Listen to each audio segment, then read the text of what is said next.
கொஞ்சம் சரி மிஸ் ஆச்சு. ஜெயில் தான், கம்பி தான், களி தான். அஸ்ஸலாமு அலைக்கும் வரஹ்மத்துல்லாஹி வபரகாத்துஹு. அன்பார்ந்த அனைத்து உறவுகளுக்கும் இனிய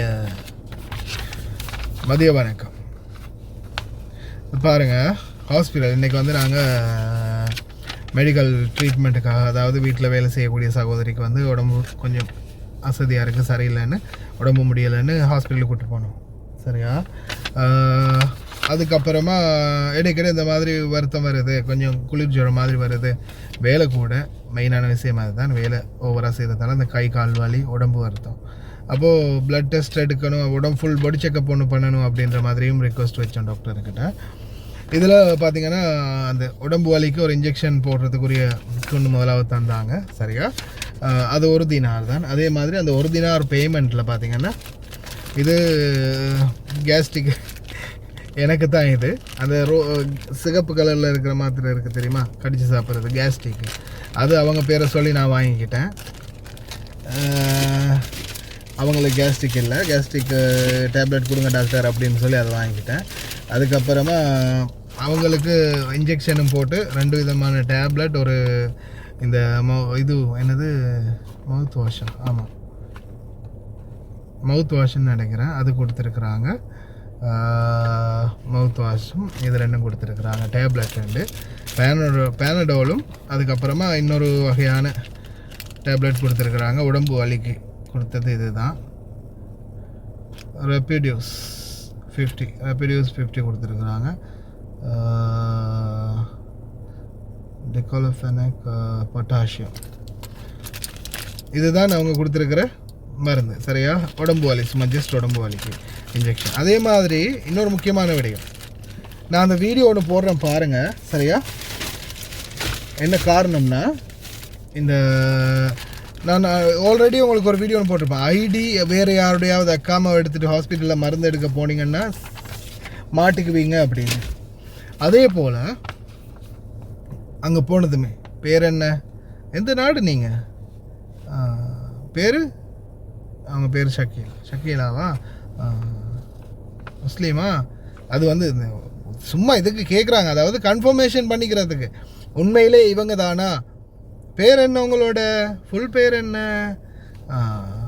எத்தனை ஆண்டு பிறந்தீங்க, எத்தனை ஆண்டில் பிறந்தீங்க, எத்தனாவது, அதாவது பிறந்த ஆண்டு எத்தனை. அப்போ அதில் வந்து அவங்க அந்த பத்தாக்கா நம்பரையும் செக் பண்ணிக்குவாங்க, வயசையும் செக் பண்ணிக்குவாங்க. இந்த இதில் பத்தாக்காவிலே வயசு விளங்கும்ல. இப்போ பத்தாக்காவை செக் பண்ணும்போதே அந்த வயசில் ஏதாவது ஃப்ராடு பண்ணியிருந்தால் விளங்கும். ஏன்னா நம்ம இப்போ ஒரு உதாரணத்துக்கு என்னுடைய பத்தாக்காவை இன்னொருத்தர் எடுத்துகிட்டு போகிறாரு. அப்போ அவர்கிட்ட இந்த பர்சனல் டீட்டெயில்ஸில் கேட்கும்போது அவர் எப்படியுமே ஒரு வேளை தப்பி தவறி அவருடைய டீட்டெயில்ஸை தான் அவர் சொல்லிட்டாருன்னா, இதில் வயசு வித்தியாசம், இதில் பேர் வித்தியாசம், நாடு வித்தியாசம் அப்படின்ற எல்லாத்தையும் வச்சு கண்டுபிடிச்சிருவாங்க. அந்த மாதிரி ஒன்று இருக்குது. அதனால் தயவு செய்து கவனம், யாருடைய அக்காமாவையும் எடுத்துகிட்டு ஹாஸ்பிட்டல்களுக்கு மருந்து எடுக்க போகாதீங்க. சரியா? அடுத்தது லெபார்ட்டரிக்கு தானே, என்னது பிளட் செக்கப் மற்றும் யூரின் செக்கப், மற்ற ஃபுல் செக்கப்புக்கு ஃபுல் ப்ரொஃபைல் ஒன்று எடுக்கிறதுக்கு வந்து பார்த்திங்கன்னா 11 தினார். சரியா? 11 தினார் ஃபுல் ப்ரொஃபைல் எடுக்கிறதுக்கு 11 தினார். அதே மாதிரி அடுத்த டெஸ்ட் என்ன, இது ஃபுல் ப்ரொஃபைல். அடுத்தது சிபிசி ரிப்போர்ட் எடுக்கிறதுக்கு 2 தினார். 2 dinar CBC test. அப்போ இந்த டெஸ்ட்டுக்கு மட்டும் பார்த்தீங்கன்னா கிட்டத்தட்ட 13 தினார் வரும். இந்த மருந்துக்கும் இன்ஜெக்ஷனுக்கும் சேர்த்து அது 1 தினார், ஜஸ்ட் 1 KD பே பண்ணியாச்சு. இந்த லெபார்ட்டரி ரிப்போர்ட் எடுக்கிறதுக்கு வந்து பார்த்திங்கன்னா 13 தினார் கவர்மெண்ட் ஹாஸ்பிட்டலில். அதாவது அவங்க செக் பண்ணிவிட்டு அதுக்கப்புறமா ஏதாவது வியாதிகள் இருந்தால் அதுக்குரிய ட்ரீட்மெண்ட், அதுக்குரிய மருந்துகளை அவங்களே கொடுப்பாங்க. ஓகே. ஆனால் மொத்தம் 13 தினார். நிறைய பேர் ப்ரைவேட் கிளினிக்குகள் அங்கே இங்கே போய் அதிகமாக பணத்தை வேஸ்ட் பண்ணுறீங்க. தயவு செய்து கவர்மெண்ட் ஹாஸ்பிட்டலில் இந்த மாதிரி கிளினிக்கில் முதலாவது செக் பண்ணி டெஸ்ட் எடுத்து ட்ரீட்மெண்ட் எடுத்து பாருங்கள். எடுத்து பார்த்துட்டு அதுக்கப்புறம் உங்களுக்கு அந்த ட்ரீட்மெண்ட்டில் சாத்தியம் இல்லை, அதில் ஒரு சக்ஸஸ்ஃபுல் இல்லை, அதில் வந்து ஒரு சரியான கம்ஃபர்டபுள் இல்லை அப்படின்ற பட்சத்தில் நீங்கள் ப்ரைவேட்டை நாடுங்க. முதல்ல கவர்மெண்ட் ஹாஸ்பிட்டலில் போய் செக்கப் ஒன்று பண்ணுங்கள். என்னடா தாடி எல்லாம் முழுசாக நரைக்குது, வயசாயிட்ருக்கோ. சரி, எது எப்படியோ இதுதான் நிலவரம். ஹாஸ்பிட்டலுக்கு போகும்போது மறக்காமல் உங்களுடைய சொந்த சிவில் ஐடியில் போங்க. வேறு யாருடையும் சிவில் ஐடி எடுத்துகிட்டு போனால் அவங்களுடைய பேர், ஊர், பர்த் ஆஃப் டேட்லேருந்து எல்லாத்தையும் நல்லா ஞாபகம் வச்சுட்டு போங்க. கேள்வியில் கொஞ்சம் மிஸ் ஆகினாலும் தூக்கி ஃப்ராட் பண்ணிட்டீங்கன்னு தூக்கி உள்ளே வச்சுருவாங்க. அதே மாதிரி பிளட் டெஸ்ட், எல்லா டெஸ்ட்டுக்கும் கவர்மெண்ட் ஹாஸ்பிட்டலில் ட்ரை பண்ணி பாருங்கள். ஒரு 20 தினாருக்குள்ளே, ஒரு 15 தினாருக்குள்ளேயே முடிஞ்சிடும்.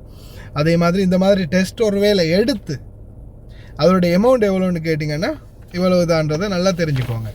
சில வீடுகளில் உன்னோட பழைய டெஸ்ட்டுக்கு நான் 50 தினார் செலவழித்தேன், 30-40 தினார் செலவழித்தேன்னு சொல்லிடுவாங்க. அந்த மாதிரி நம்மள்ட்ட சிலர் வந்து நம்ம காசையே கறக்கிறவங்க இருக்கிறாங்க, நம்ம முதலாளிமார். هذا حق تحليل دم. تحليل دم مستشفى حكومة كم 13 دينار بس 13 دينار.